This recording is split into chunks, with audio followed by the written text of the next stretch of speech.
Right now it is time for This Week in the Lakeville Journal. I know we have Cynthia Hosweather hanging by on one line. Good morning, Cynthia. Good morning. It's still snowing here in Falls Village. Rather enthusiastically, I would say. A little a little to the north and to the west. It's moving. It's moving actually to the east, but it's moving northeast and popping up. I'd just like to go on record as saying about 2 hours ago it didn't seem like it was moving at all. All right. And it's Janet. Are you there? I am. Good morning. Good morning. How are you? Good. How are you? And yes, it is still snowing in Lime Rock. Yeah. There you go. I'm telling you.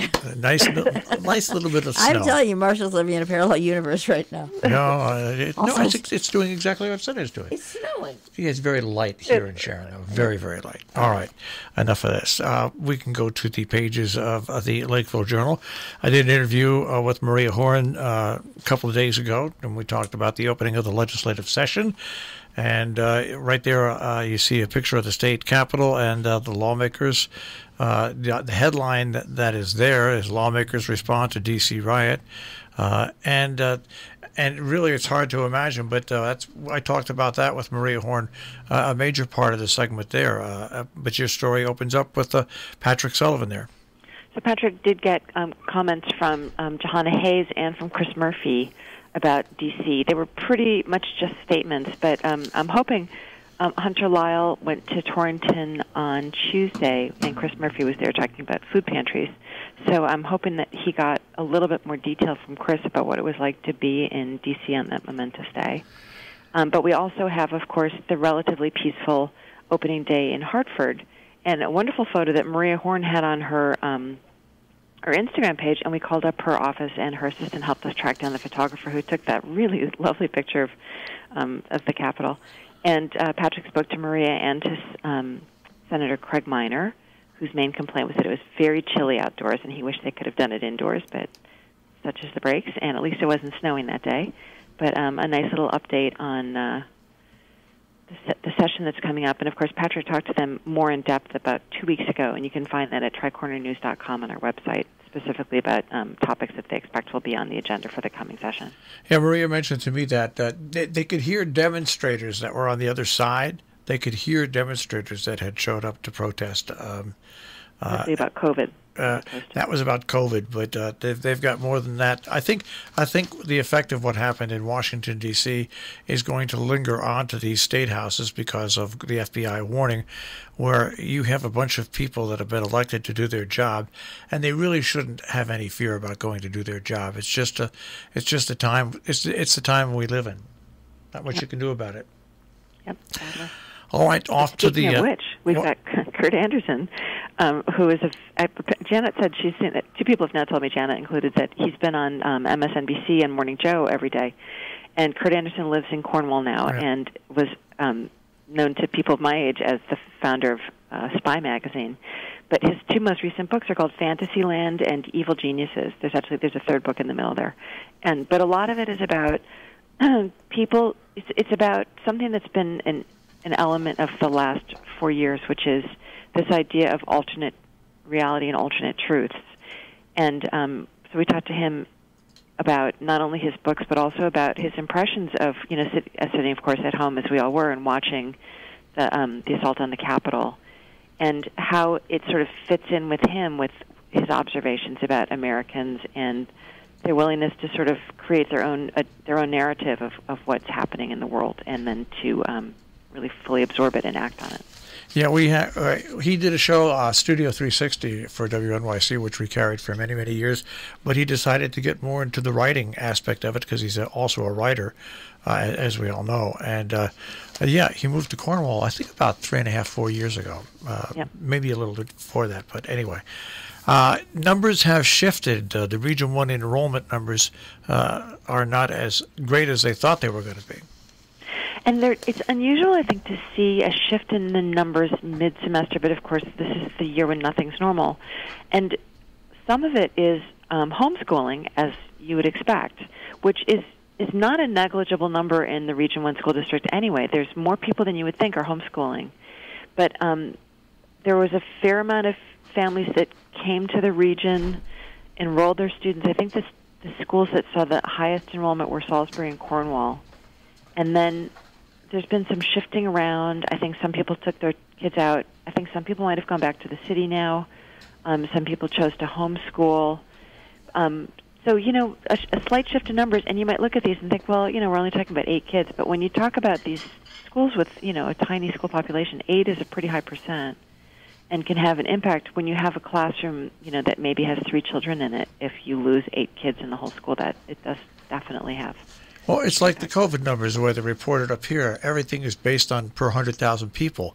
Right. So you can have 55 or 60 in a town, and it might have a rating against a city that has, let's say, a population of 100,000. That's the same, but that's just a percentage. And that's what we look at. The same thing with the. It's very confusing to read those COVID numbers. Yeah. Oh, well. Actually, nowadays, it's very confusing to read any numbers. Yeah, anything. We'll move over to the other story that you did, Cynthia, America's Belief in Fantasy and How It Impacts Politics, because you're right, from what you said earlier. There's now not only one set of facts, there's 2 or 3 or 4 set of facts that people go by. Right, and that's the Kurt Anderson interview. He's a very interesting guy, and I was lucky to get him before he was off being busy with MSNBC. And boy, I thought, I bet he's been sitting around thinking about this, and he'd love to have someone to talk to. And I was lucky I got him in a moment where I didn't even have to ask him a question. He just went. And his observation is very interesting and not angry, really, in a way that was kind of refreshing, kind of calming. And interesting, and he observed something that I was observing too when I was watching it, which is that a lot of people who were out on the street, what was happening inside the building was very different from what was happening on the street, where there were a lot of people that were just kind of wandering around. And I thought it was odd, and he said, what it was like for him was, it was as though people had shown up on the set of their favorite reality TV show, and they were just kind of wandering around looking at everything. And I thought it was a very interesting observation. But lots of interesting commentary from him on and I think in addition to whatever he's been saying on MSNBC, which I haven't seen yet. Yeah, it's really much of the same. And you're right, he's so observational rather than judgmental, and it's really helpful in understanding where we are right now. All right, we will go down to another story that's been a big story, and it was kind of calmed down when at the last meeting of the Inland Wetlands Commission in Salisbury, the order against the causeway, which was a cease and repair order, has been lifted. So this now takes this issue, I believe, out of the public forum, at least for the foreseeable future, with a property owner who wanted to make some what he feels are improvements on a property he owns that has a fairly strict easement on it, and it's really become kind of a cause célèbre, certainly in the Salisbury area, with a lot of concerns about a lot of things. And so we tried to give the 3 major players, or the 3 major issues in this conversation, space in the paper over the last month or so. And this looks to be the end of the public conversation of it, which I have to say I'm happy about because it's become very ugly. That's actually all I want to say about it. Well, what's interesting about the situation is I think the reason it became so ugly so quick is what has happened previously in the past several years in Salisbury, with certain landowners taking certain advantages and doing things that they shouldn't have done. It led to this, and I think now that. The Nature Conservancy was the one who was affected in this. It almost like they got a bad name for this, and nothing really has been decided through the easement and everything. And it's going to be interesting to see how it goes further. But it's nice to see it's calmed down, and it's not going to be something that's on the front burner for a while, which you're absolutely right. I would say that it's wrong to say it's calmed down. It's definitely not calmed down. Well, there's people that are out of the public. That's exactly right. That's exactly right. Let's go to a great story about the FFA at Housatonic Valley Regional High School and giving back. Right, and a wonderful photo from Hunter Lyle. You often get invited to these ceremonies and say, well, we're going to hand a check over to somebody. And it's like, oh, man, that's the worst photo ever. And Hunter Lyle's got this wonderful picture of the students in the FFA at Housatonic Valley Regional High School, and they had the money that they raised this year at the Holiday Production Store, which was significant. They sold out a week earlier than normal, I think, because more people are up here, and I think everybody was indoors and was just thinking, boy, we really need to liven things up a little bit. Let's get our tree early. So they sold out of all their trees and wreaths. And at a certain point, the school shut down and went to distant learning, and it was the teachers who were selling the trees and everything. So they made quite a bit of money, and normally what they would do is and they would spend that money to help send students away on, for conventions or for workshops and things. And this year they decided to take that money and give it to some of the organizations in the community that are really in need, especially the food banks. And nicely said, the community always supports us, so we want to turn around and do something to support the community. And just a really lovely photo of Heather Deneen from the Cornwall Food Bank accepting a check and making some comments. As I went inside the paper earlier this morning when I got here to see the history of the CNE Railroad and the Twin Lakes Causeway, I had done an interview with Dick Paddock, and he was talking about the Causeway. What's great about this article is if anybody listened to that interview, you get a really bird's eye shot of what the Causeway looked like, and the trestle, which I think when people hear the word trestle, they think of these big, huge, high trestles. This is a great story and a great picture of the Causeway.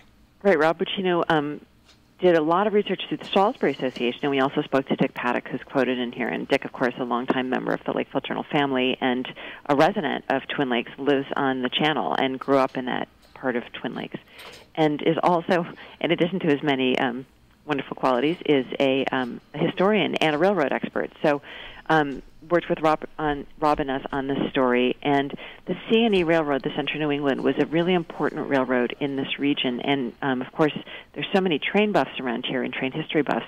And that hasn't really entered into this conversation about the Causeway and the question of, that this is a historic relic for many people, which is, of course, it's not accessible to most people because it's private property.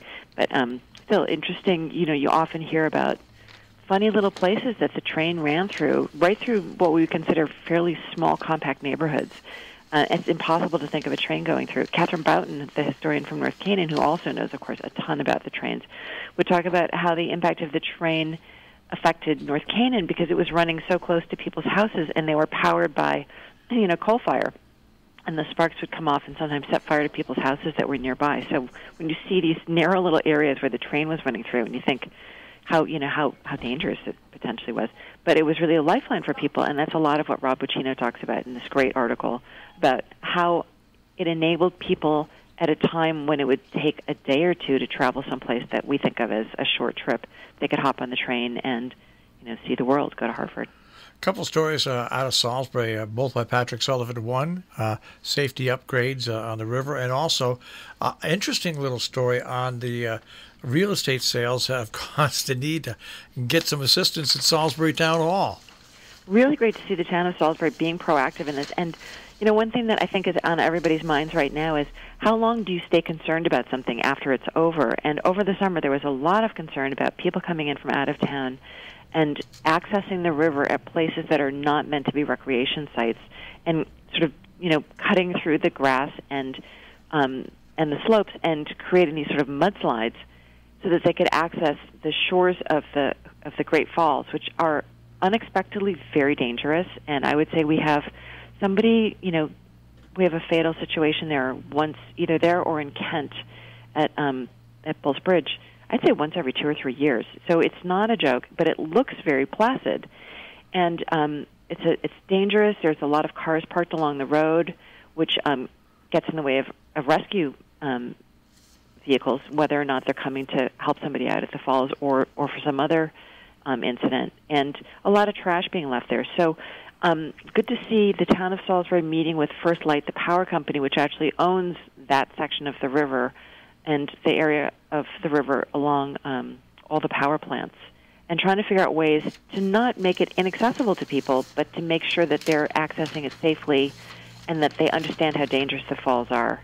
I keep saying there should be signs in multiple languages because it's a lot of people coming in who are not native speakers, and making those signs much bigger because they're very small right now. They're often popped up at the top of a tree and maybe hard to understand. So meeting with First Light and trying to figure out how they can improve access, maybe improve parking, maybe move people down to areas where there is more parking or where the parking is better, and make it possible for everybody to have a good experience this coming summer. All right. And, of course, this is This Week in the Lakeville Journal. We're speaking with Cynthia Hoswinder and Janet Manco. I want to go on to the opinion page before we get any further, and that is, and it's funny because I was talking about local journalism on the air just about a week and a half ago with Brian Ross, saying that we here especially, and people who live in remote areas, should be on the cusp of fighting for local journalism, because that's where journalism in most places for major papers that cover our area has been cut back. In some areas don't have newspapers at all and have to rely, unfortunately, on internet and some internet sources. And Johnny, your editorial talks about the support of local journalism. That's right. We're fortunate in that in our area, we have found support to be here. And our readers, when we put out a plea last year and let them know that we were in dire financial straits and, asked if they wished us to be here and send some support if they did, we were astonished at the response and so gratified and couldn't have felt more encouraged to continue doing what we're doing. So, that happened last year, and we weren't sure what would happen this year. It's an odd year in so many ways, and COVID has affected everything. And still, we have found support that will keep us going, and we were able to get a PPP loan, and we will hopefully be applying again for that. And we do, it was impossible for our advertisers to support us in the same way as they had even in 2019 and 2020, because some just weren't around anymore, and some had their own revenues cut so much. And so we want them to remain here, too. And so we are finding as many different ways as we can to find new revenue streams. And this is what I talk about here. And please do give it a read if you'd like specifics on that. And only gratitude from everyone at the Lakeville Journal and Millerton News for the support we have received and the encouragement. It keeps us going. And, it's the same for your radio station, Marshall, I'm sure, as far as struggling within the economy the way it is now, but essential for this area. And it keeps our area vibrant and communicating, and especially now, it's so important. Well, we had some generous donations. We just received notification that the state of Connecticut is going to be sending out a $5,000 grant to us, which we applied for. But like you, we applied for PPE and received that. And also the Foundation for Community Health gave us a grant as well as I can't tell you how many businesses and local people chipped in. You don't miss local journalism until it's gone, and then all of a sudden you miss it, and it's too late to bring it back most times because it's too expensive. No, it's absolutely classic. This is you never miss the water till the well runs dry, and you can't let that happen because it's impossible. Nope. Yeah, and I mean, what would you have to complain about if you didn't have your local paper? So, well, there's that too, right? There is that, and that's okay. That means you're reading us, and so we love that. We love all the communication we receive, and we're here for our communities. And we have inside this newspaper on the beginning of the first section, where we usually have the compass page, we have a listing of all our contributors for our community contributor model in this year's giving. And so please do read through and see your neighbors' names, and thank you so much to every one of you. And, of course, along with that is The Dark Day for Democracy, which went on in the Capitol of Washington, D.C., part 2 of the editorial. But your letters to the editor also are an important part, and you have Tim Abbott from the who has a long letter in there about the Causeway. You've got once again, A Step Too Far for Republic, Our American. Lots of different letters, once again, from readers. That's right, and we really do appreciate this.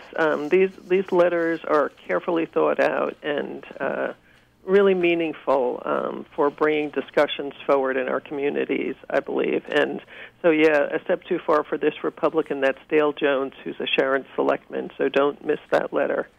Yeah, and he put that up on Facebook, and the responses that I put that up on our site, and the responses that have come in are unbelievable, from a few negative ones to mostly positive ones, for standing up what Dale has done. Yeah, and I don't think Dale is looking for support or non-support. I think he believes very strongly in what he wrote here.